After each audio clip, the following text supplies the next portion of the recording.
Hey, Pokedad fan club, it's me, Pokedad, and earlier in the week I told you I was going to do a deck profile on Wednesday as an extra deck. Unfortunately, I had so many things happen. My screencasting software had troubles, and then when I finally got it fixed and got the deck profile ready, then I couldn't get it uploaded to YouTube, and then finally, when I went to try to re-record it, uh, PTCGO was down for maintenance. So guys, I'm bringing you a different deck altogether than what I had planned, and it's a budget deck. And it's actually fun, it's fast, and it involves Vileplume. Matter of fact, I call this Vile Milk with a Lugia in it. Alright, so let's just take a look at the Pokemon first of all. Now we have, this is a budget deck, uh, but it's still semi-competitive. It's gonna do pretty well. I've tested it. I've actually play tested it quite a bit, and I had to make a lot of tweaks because the one thing I wanted to avoid is having to use any shaman. Uh, as soon as you add one shaman, and most people are playing 2, 3, 4 shamans in a deck, you take a budget deck and you just blow it out of the water. With Shaman running between $25 and $30 and the full art's going maybe even closer to 40, it's just really hard to do a budget deck with Shaman. So I wanted to build a deck that was still budget friendly, but didn't require Shaman. I'll tell you what the two most expensive cards are. It's going to be Lugia EX, which I think those are running for $6 or $7 right now on TCGplayer.com, which I found to be one of the cheapest places to go, cheaper than Troll and Toad. Generally speaking, cheaper than eBay, though if you really search, you can find a deal on eBay. And then it's cheaper than Cool Stuff Inc. and all those kind of places. So Lugia, I think, is about $6 or $7. And those prices are still dropping. Ancient Origin cards just don't seem to be holding value much. So you might even wait a week or two and see that the prices go down even more. The next most expensive card is Muscle Band, and that's probably like $3 or $4. Everything else, I think, is under $1. Maybe the Vileplume would be a $1.50. But the Miltanks, last time I bought some for like 20 cents each. So most everything else here is pretty inexpensive. Anyway, so let's get right into the deck. Alright, so we're building around Vileplume, okay? Now Vileplume is never going to be an attacker. Theoretically, we could charge it up if we absolutely had to. But we're using it for the ability Irritating Pollen. Now, Irritating Pollen, each player can't play any item cards from his or her hand. So basically, what ends up happening is we're item locking us and we're item locking our opponent at the same time. And the idea is we really want to try to do all this on turn 1 if at all possible. Now we only play a 2-2-2 line, okay? I tested this a lot. I played it with a 3-3-3, played it with a 4-4-4 even. The problem is if you get more than 2-2-2, then you don't have enough other cards to get you into drawing power. Normally we would have Shaman to help us out, but we don't. Since we're not using Shaman, we have to lower this to a 2-2-2 line. We are playing 1 Sacred Ash, so for some reason these get stuck. We have to throw them away because of Sycamore or something else. We can always get them back with Sacred Ash. But ideally, the whole deck is built around trying to get these guys out on turn 1. Now, if we do get Vileplume out, then Miltank's attack, Powerful Friends, goes up from 10 to 80. And we've talked about Miltank before. I think we did a Dust Talks Crobat with Miltank in it. And so Powerful Friends now becomes 80. If we can get a muscle band on Miltank before the item lock, then the Miltank will be hitting for 100. So Miltank's one of our main attackers, but it's contingent on the fact that we get Vileplume out. Now we also play Lugia EX. Lugia is not dependent on Vileplume. Lugia can attack quickly because all we need is a double colorless to start using Arrow Ball, which is kind of like the old Mewtwo's X-Ball. So we can use Arrow Ball. And then if we put another double colorless, now we can use Deep Hurricane. If there's a stadium in play, we can knock the stadium out and do 150 damage. Throw in a Muscle Band, and now Lugia is hitting 170. So very nice there. So we've got Lugia, 3 Lugia, 4 Miltank, a 2/2/2 line of Vileplume. Now, everything else is pretty much designed to just speed through our deck. Matter of fact, one of the things about this deck is it runs very fast, so you're going to have to be careful not to deck yourself out. Especially toward the end, because Miltank's not going to be taking the one-hit KOs. So you need, if you still have 6 or 7 cards in your deck, and you know it's going to take that many turns to finish the game, you might want to be, judicious with playing the cards. We do play 1 Professor Birch's Observation, because at the end, once we get set up, we typically just hold our hand. The only thing at the end we're playing is energies. And we can hold the Professor Birch's Observation, and if we get more than 7 cards in our hand, then we can play this, and then we'll put more cards back into the draw pile. You could also play a Shauna if you wanted to. Matter of fact, that might even be preferred in this case. Alright, so now we're going to talk about all the draw power. We don't have Shaman, so we're going to do draw power differently. The first thing is we're going to start with Unknown. Unknown has Farewell Letter. If this Pokemon is on your bench, you may discard this Pokemon and all the cards attached to it. If you do, draw a card. So Unknown can give us an extra card draw. So this is like getting 4 free card draws per game. It's also like playing a 56 card deck instead of a 60 card deck, which means we get to go through our deck much quicker. So now the thing is, you may start with Unknown, but he's only got a retreat cost of 1, so we can just attach a Grass and later on in the game. Or we can just keep him there as a wall if we start with him, and they may knock him out, but then we can usually come back with a Miltank or a Lugia and attack back. Alright, so there's 4 cards that help us draw. Then we play Acrobike. This one, look at the top 2 cards of your deck and put one of them into your hand. Discard the other.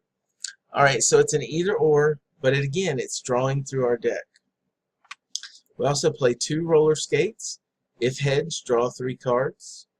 So we sometimes can get lucky and flip heads on that. Usually, you'll flip 1 head out of a game, so that'll give you an extra 3 cards. And then we also play Lucky Helmet, so we can play 2 of these before the item lock, and if they attack us, then we're going to draw 2 cards.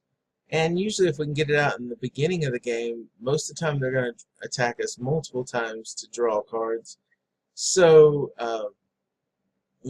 it'll help us speed through our deck even faster. Now, before I get to the supporters, let's talk about the other item cards. We've got the Level Ball. This helps us get Oddish and Gloom. Okay, we play 3 of them because we want to draw into them so that we can get, if we don't have Oddish in hand, we can get Oddish right away. And then we can, if we get another one, we can get Gloom into play.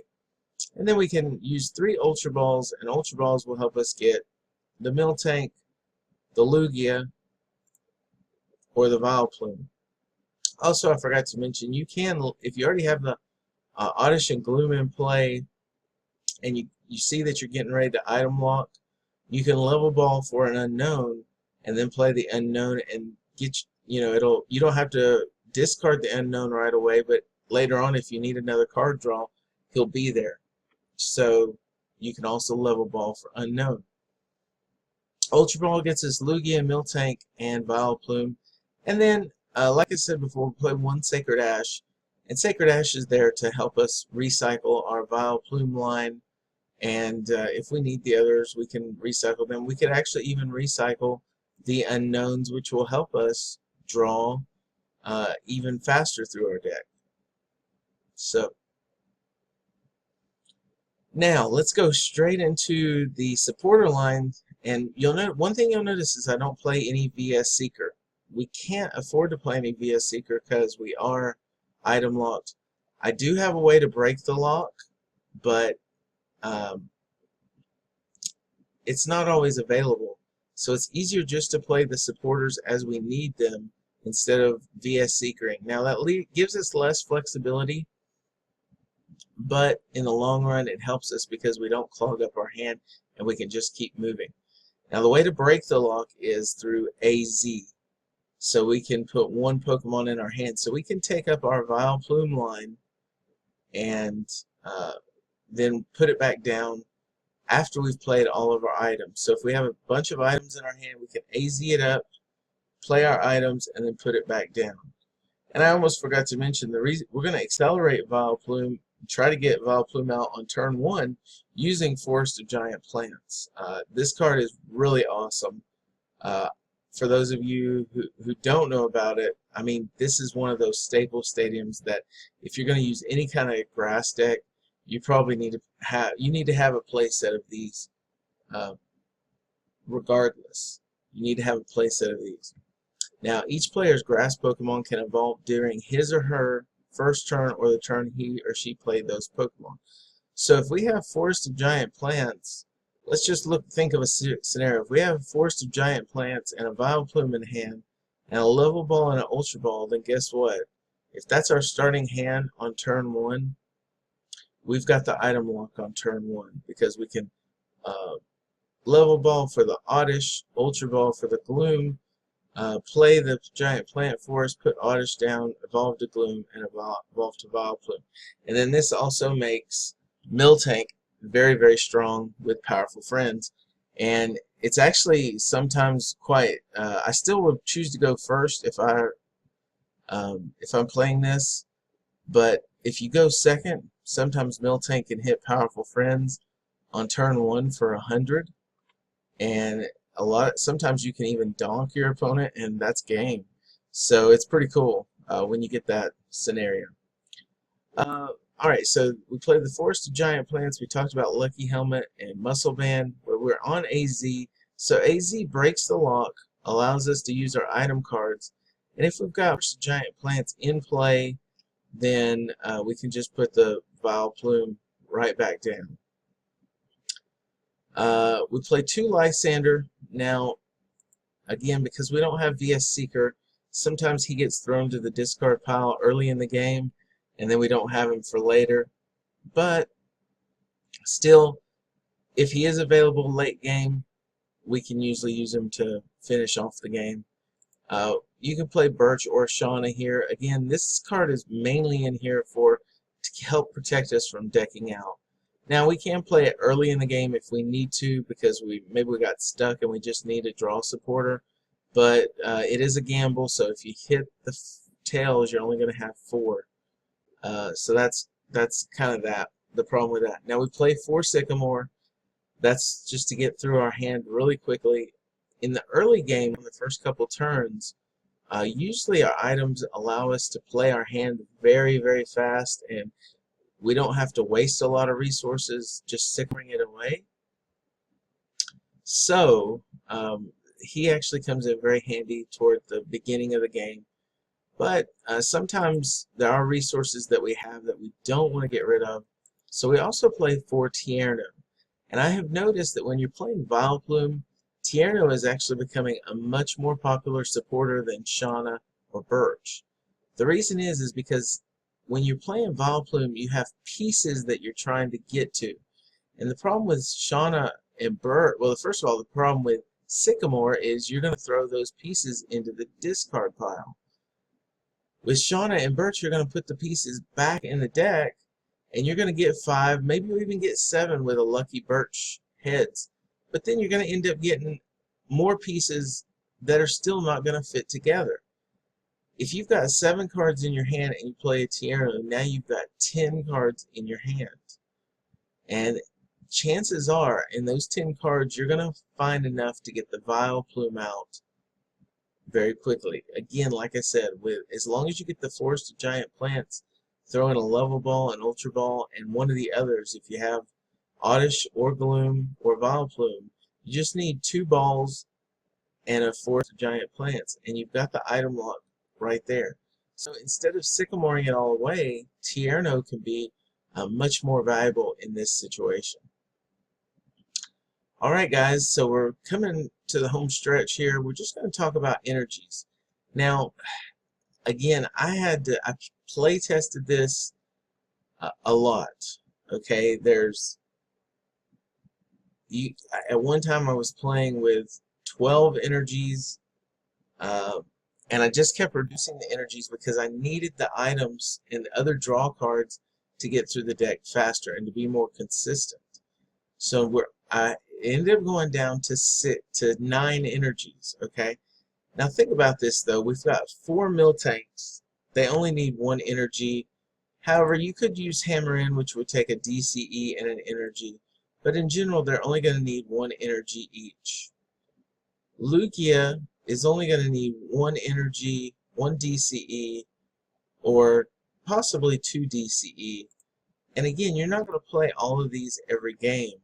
So it's going to be enough to power up 3 of your Miltanks and probably 2 of your Lugias.